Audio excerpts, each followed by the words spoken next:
welcome to another brand new episode here on 1950's Farm. So as you can see, we are today moving straw. We're trying to move it as far as we can into the field because I don't really want to use the baler on the concrete. You can, certainly the modern day ones, you can use on sort of hard standing like that. It's not advisable, but they will work like that. The blades and the fingers on the modern day balers are vigorously tested on hard standing and concrete and things like that. So you know, in theory you could do it. You wouldn't do it, but in theory you could. But anyway, today, as I say, we're moving straw onto the field. Just the headlands. I mean, this is not too bad in the grass, so we'll just move it over as much as we can, probably without missing it. That would be a fantastic idea. Otherwise, there's no point doing it. Terrible. Gonna get sacked in the morning, you know. Anyway, right, we'll try that again. So as you can see, as I say, we got quite a long way down, but it did at about sort of, I don't know, 10:30 last night, game time. It got a bit too dark and I couldn't see lights on the older tractors and things are not are not all that good, and it got to the point where I couldn't see, and I just sort of thought, well, do you know what, we've done a lot today, and to be fair, we had done a lot. As I say, we started off yesterday the field from scratch over in that corner, as you remember from previous video, and to have got there is pretty amazing in one day. On ×3, it's not too bad with that combine, to be fair. That combine's got a reasonably wide header, and once you get the headlands off, it's and get going round and round, it's actually not too bad at all. So to be fair, I'm not dreading the soybean field now as much as what I was, because I'm guessing this field's not far off the similar size to that, and as I say, we got round, you know, we've sort of got across that field quite well. It sort of initially took a long time, you know, sort of we had an awkward bit that we're now going round to. What we'll do is we'll get the headlands just one, I mean, this is okay on the grass anyway. We could have bailed it from there, but we've moved it over a little bit. But we'll get this moved over onto the field, and then what we'll do is we'll go get the Ford N, and we will get the baler, and then we'll bale this little bit in here today, and then hopefully that will mean that there will be time left towards the end of the video for us to see a little bit more combining, and then the next episode will be literally probably finishing off the baling, and then collecting or starting to collect bales.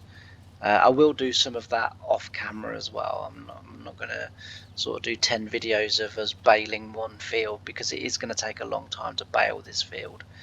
That's the bit over there that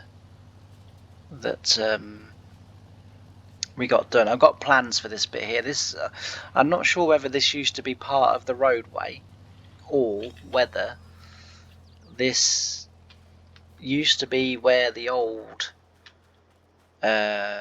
sort of dike used to be, because you can see it's sort of cut in a bit here.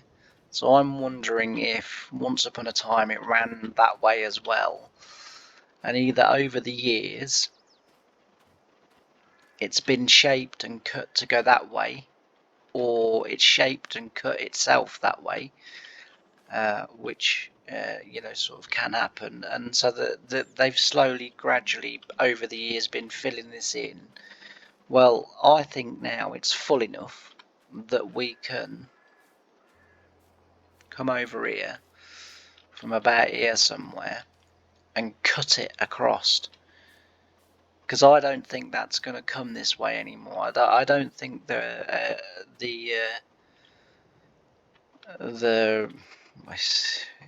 it's a bit of a push to call it a river, really, but you know, a big drain, I guess. But yeah, we could cut that over there, fill that in, and then we can concrete down just here, because obviously the land's going to be a little bit weaker here because it was previously cut through.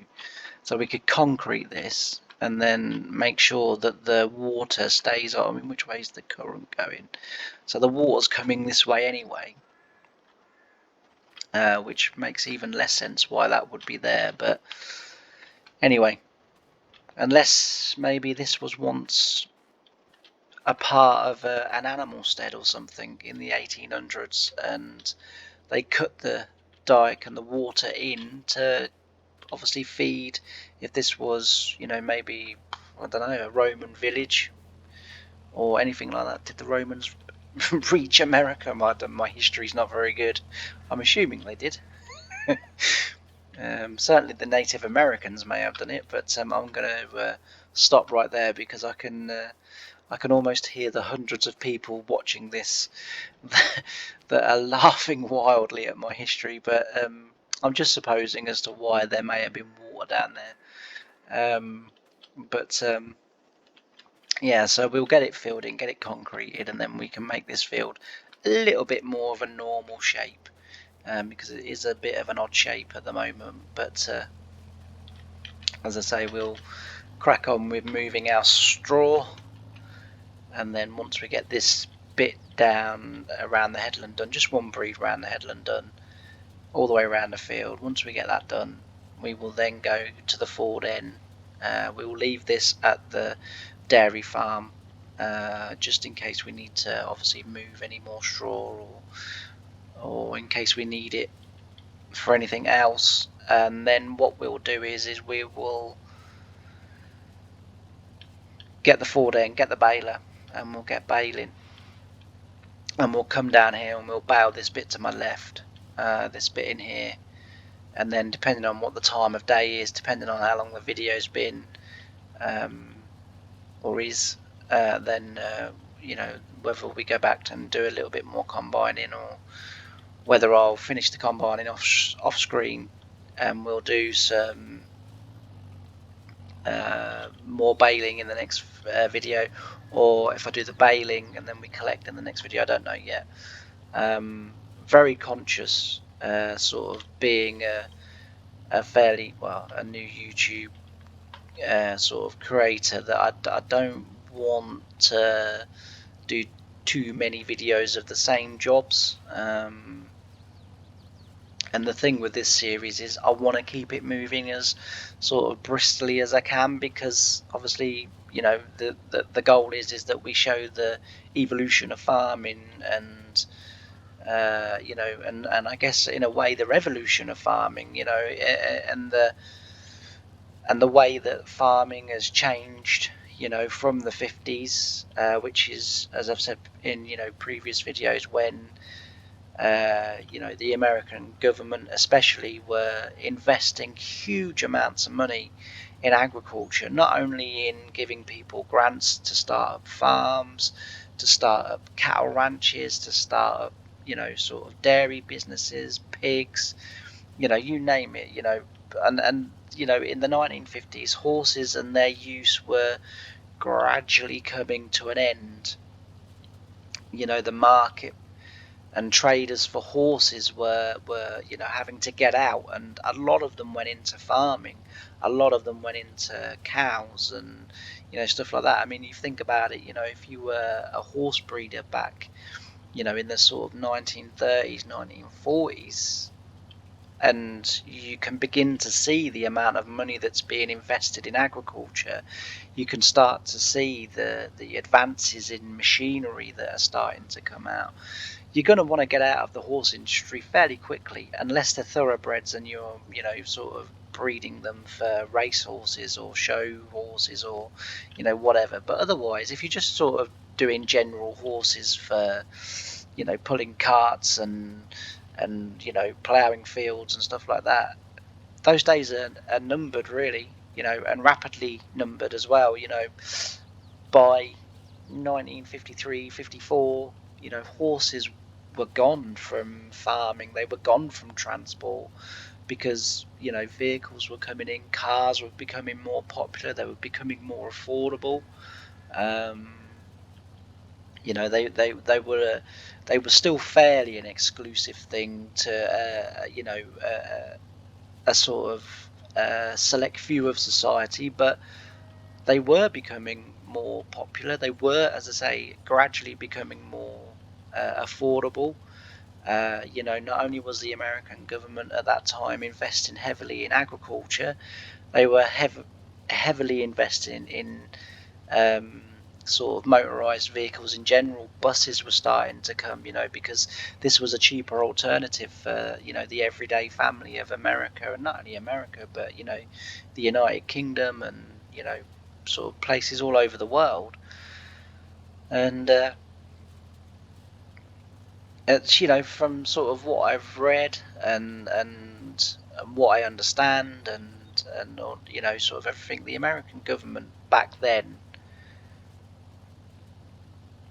were many, many, many, many years ahead of other governments and other world leaders in investing in their infrastructure, investing in their travel infrastructure, of getting people around cities, getting, the countryside to what I guess the Americans know it today. I mean, I've, never been fortunate enough to go and to sort of see, sort of any part of America.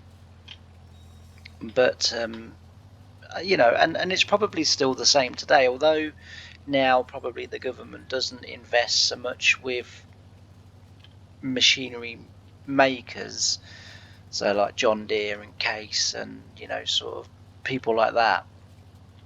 It's probably still investing heavily in, its sort of countryside as a Brit, I would know it, but yeah, it's very interesting to see, sort of the end of the war and the way that the world was kind of determined to move on quickly and sort of build what we know today.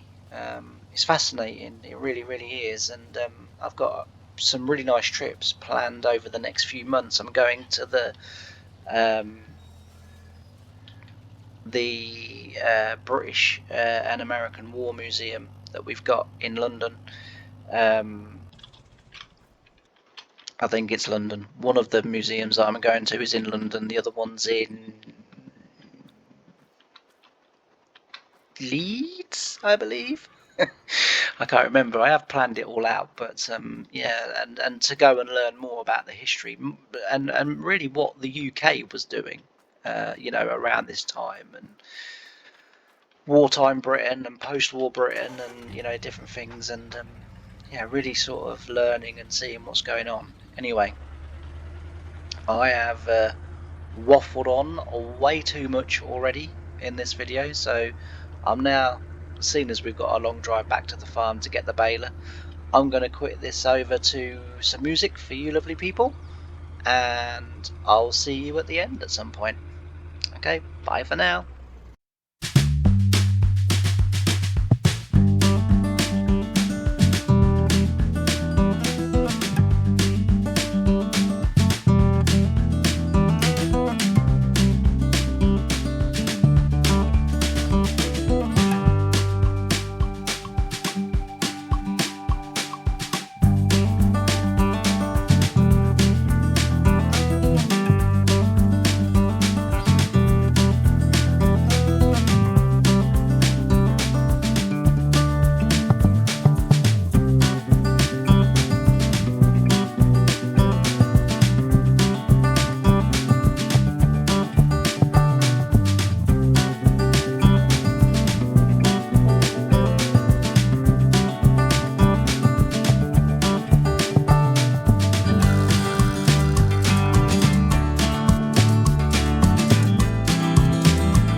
chasing stars and holding you. I can't see the end, but we'll see it through.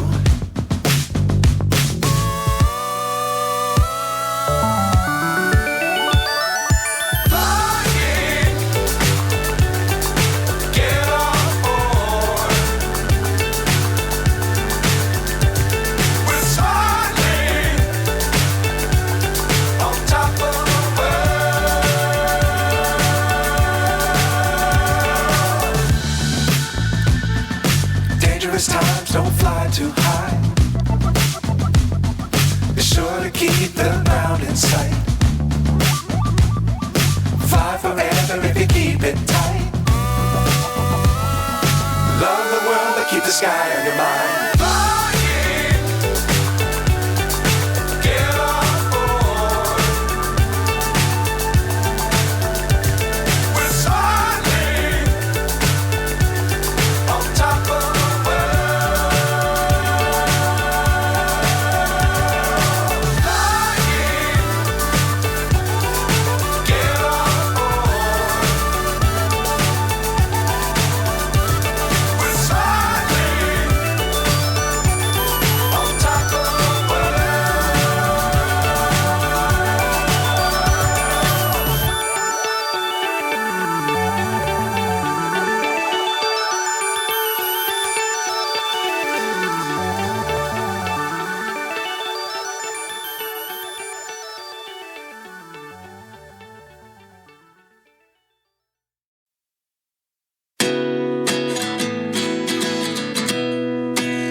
Myself wondering what did happen to the last 10. I ran away with my life, fast forward, never turn back again.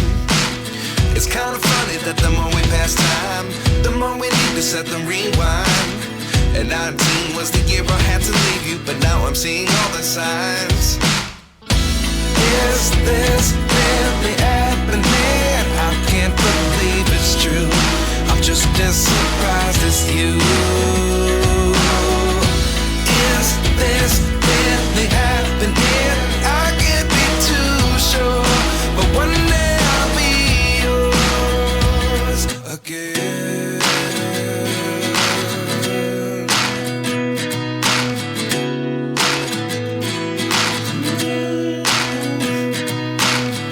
Life lessons come one in a dozen. The other 11 give something from nothing. I sit here looking for an answer. Maybe the biggest question was in the last chapter. You gave me the soul I have today. Without you I never could have moved away. But now I see what you teach. I do believe I always should have stayed. Yeah. Is this really happening? I can't believe it's true. I'm just as surprised as you. Is this really happening? I can't be too sure, but one day I'll be yours again.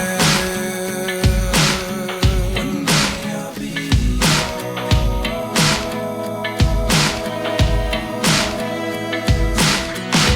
One day I'll be yours. I'll be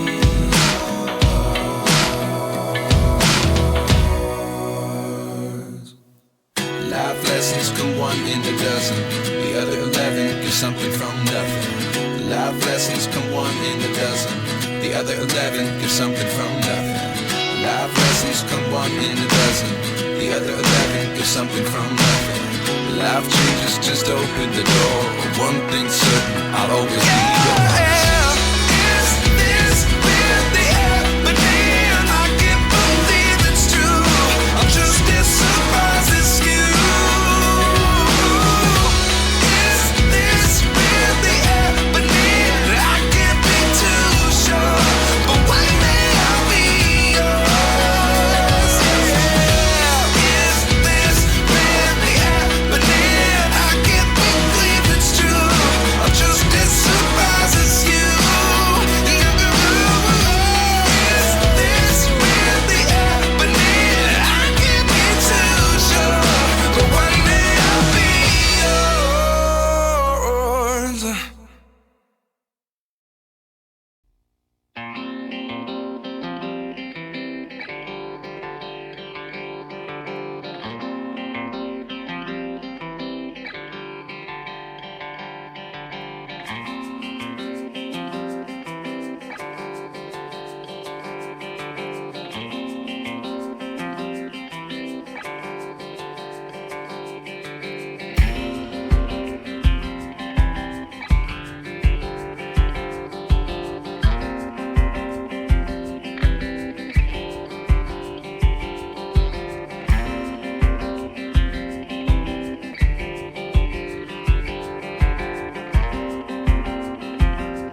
And I'm back.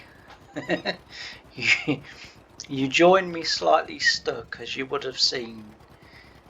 This trailer sits a little low on this tractor, and although I got it stuck just a minute or two before, I stupidly thought if I was to run alongside the road and then go up sideways, the back wheel of the trailer would get to the road before the tow hitch, and it would lift it just high enough off the ground for me to carry on my way, because I'm forgetting that this trailer is quite capable of lifting this tractor up. So I'm going to have to leave the episode here because A, I've got to get that unstuck, B, it's a long old way. Oh yeah, I can see the mistake, it didn't look as steep as that, but we've definitely got the tractor well and truly wedged. So I'm going to have to try and sort that out. So just a recap of the episode, as you've just seen, we've finished off the combining in this field now. So that's taken... We finished at about 10:30 last night when I couldn't see no more. So we were combining for probably a little over a day, about 26 hours it's taken to do this field. There's a rare old dip and hill here. As I say, those bits the combine won't get, but never mind. We will endeavour to plough them in, I guess. Well, I might even just try and go across sideways, actually. If I went this way, it probably would get hold of them, but again, I'll sort that out off camera.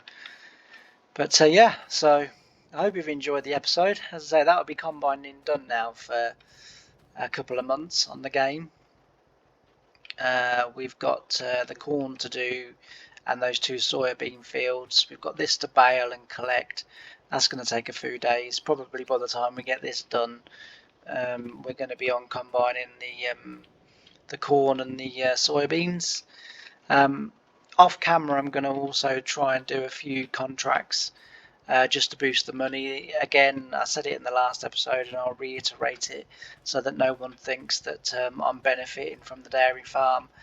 The money that they are getting from selling the wheat, whilst it is building in my account at the moment, I will be taking all of it out and making a note of how much they get and how much they've added to my account, and then we will go back. So when we come back into the game, and again, this is in relative terms to Farming Sim, not in relative terms to 1950, because Farming Sim prices for crops and jobs and different things don't reflect 1950s prices for things. They don't even really reflect the modern day, but they're sort of more based on modern day. So we're probably going to have about 50 to 60,000 in the account once we're done.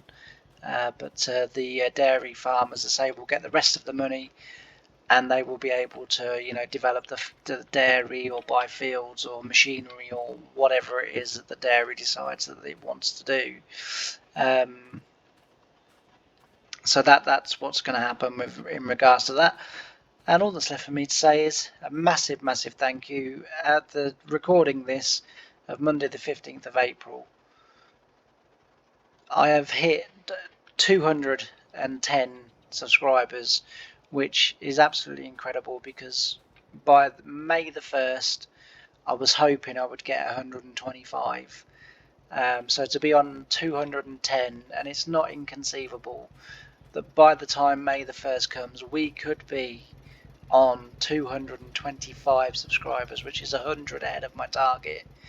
It's absolutely incredible, the help and the support that you guys are giving. Honestly, it really does mean a lot. It's helping the channel to grow day by day, bit by bit, surely by surely. We're gradually getting there, and all the comments and likes and everything, it really is, it makes the hard work of sort of doing the videos and everything well worthwhile, and it's all the motivation I need to not only carry on with the series that we've got at the moment, but I would like to do a story-based series. I would like to do big farming series. I don't know how long Calmlands is going to go on for. To be fair, I don't really know how long Britain's is going to go on for. I mean, it won't be sort of forever and a day, that one. You know, there has to be a sort of end point to that series, because whilst we are farming and we are doing, you know, sort of farm builds and different things, you know, there has to come a point, because there are other things that I would like to do, definitely during 2022. You know, if it's true that we are going to be getting a new game at the end of this year, then obviously, you know, mods are going to be scarce, because, you know, Farming Simulator again, or Giants, or whoever, will change everything, and all of our mods that we know and love today are going to be rendered useless again until the fantastic modders convert them. What I personally would like to see is what Euro Truck does, and that's, you have one game, but they continually update with DLCs and updates that one game, so therefore all of your mods 99% of the time carry on working. I know, you know, it's not 100% foolproof doing it that way, but that's what I would like to see. So, you know, we have 22 and just keep updating it, keep, you know, providing the DLCs. You know, modders can keep going with, you know, because, as I say, the biggest thing from 2019 to 2022 was a lot of the mods that I really loved, you know, Courseplay and stuff like that. You know, they just don't work as well on 22 as what they did on 19, and it's a shame. But anyway, yeah, again, I'm waffling on. So yeah, lots of new ideas and different things that I want to do, and all that's left for me to say for this episode is, thank you ever so much for your company. I've really enjoyed having you with me on this episode, and I can't wait to see you again on the next one. Bye for now.